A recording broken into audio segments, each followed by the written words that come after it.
Good morning, passport holders. Today, June 10th, 2017, day 952 of the vlogs. And all said and done, I had a horrible night's sleep. Really bad nightmare that I couldn't shake. I woke up multiple times and then fell back asleep and fell right back in it, which is never fun for me.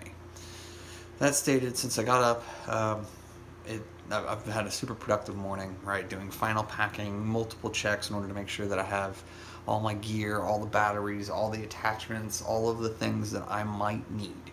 And granted, I'm going out for less than, we'll call it 28 hours, but I want to make sure that I do this right so that I don't put myself in any kind of unnecessary danger or put myself in a position where I have to just turn around and come home, or I have to go to Winslow or Payson and get a hotel room.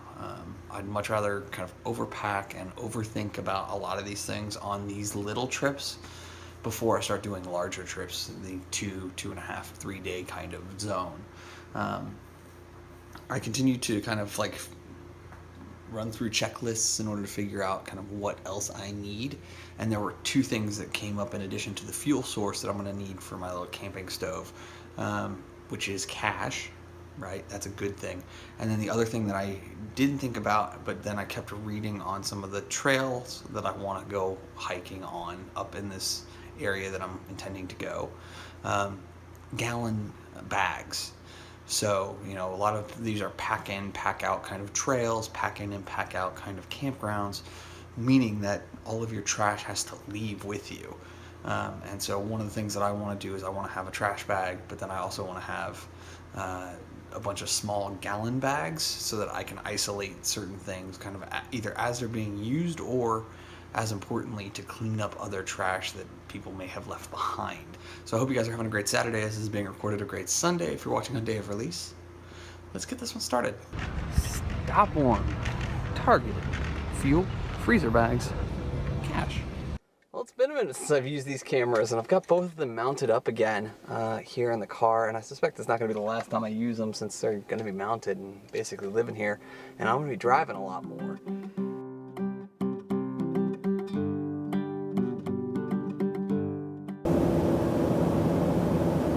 All right, passport holders, welcome to the edge of the Tonto National Forest.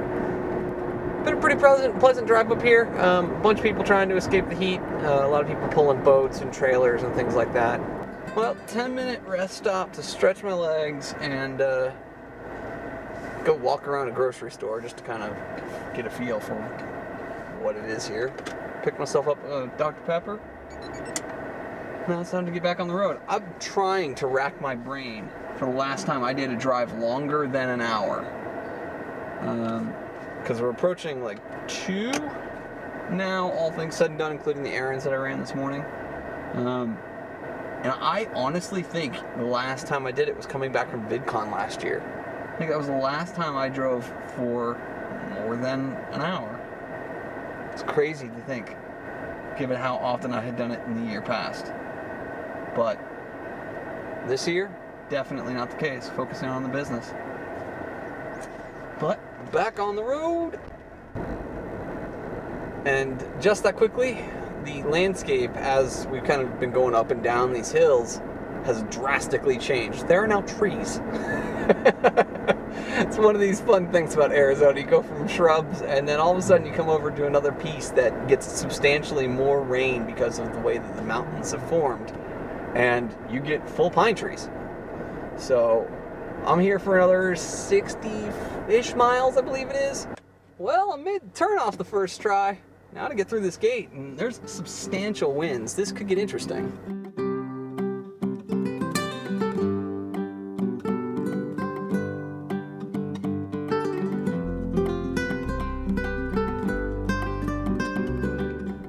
This is slow going. This is some of the weirdest dirt path / paved road I've ever been on. I've done a lot of things with this car.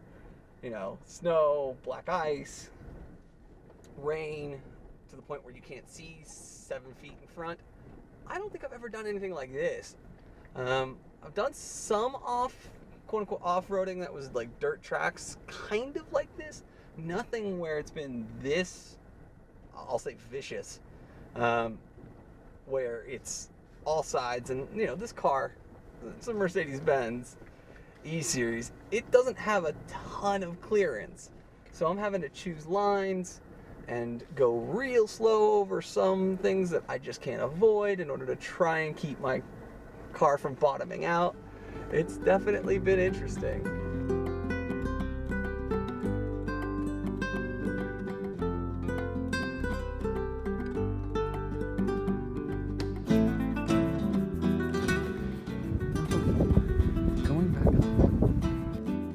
That was a fun hour and 20 minutes just kicking around the bottom of the canyon. I missed the fact that I needed to jump the, I guess we'll call it a wash, technically not even a ravine.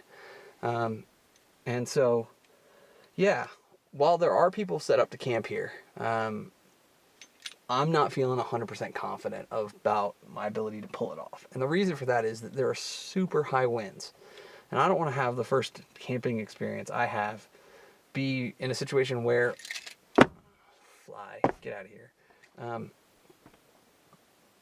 where I can't handle my situation all the way through. So I'd much rather start to head back towards Payson and check out the campground that was my second choice, which is much more of it's not even a resort style, it's just more of like a controlled situation. And while I could eventually get to something like this, I could see me getting comfortable with even adverse conditions like the winds. I do not want to have me stressing out about every last thing tonight. So that's the plan. Double back just a little bit, 15, 20 minutes down the road, and then see if they've got space for me. And if they don't, I've made the decision that I'll just go back home. It's not worth stressing me out. This was a good first test.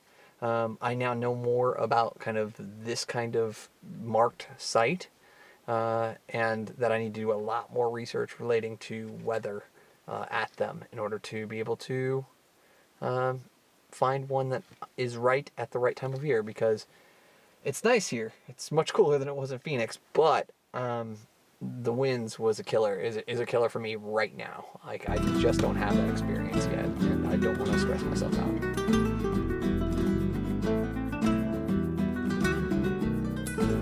After that hairy off-road bit, seeing some asphalt feels pretty darn good underneath my car. Tent's all set up, bed's all set up. The only thing that's not ready to go right away right now are my pillows. I'm keeping those in the car as long as I can, try and keep them clean. And I haven't broken out the food sources yet. I had, my prepackaged snacks that were supposed to be for Jack's Canyon, and I just decided that I wasn't hungry, and so I was like, well, I haven't eaten anything since 10 a.m. It's 4 o'clock. I should probably do some of that. So ate half a Powerade, and then just decided to go for a walk. And I've been walking for a half mile. And as I sit here, there's no question that I have to do this at least once a month, preferably once every 2 weeks. This is incredible. And especially if I can find places like this where it's 80, 81 degrees and there's a breeze, so it's cool, versus being down in the valley where it's 104 today. I should do that. It's worth the effort, and it's worth the gas money. And now that I have the gear, literally it's just the food, and we're talking 4 cans of soup will do me. And as promised, behind me, the Arizona Trail sign. Apparently it's a 790 mile trail that runs from the middle top of the state all the way down to basically Mexico. And let me tell you, walking this thing just the mile plus that I've done, since it's been back and forth wavy, not just a straight line, it's been incredible. It's really taken the stress off of me that I've been under for the last, I'll call it month and a half. Still upright. Taking that as a victory.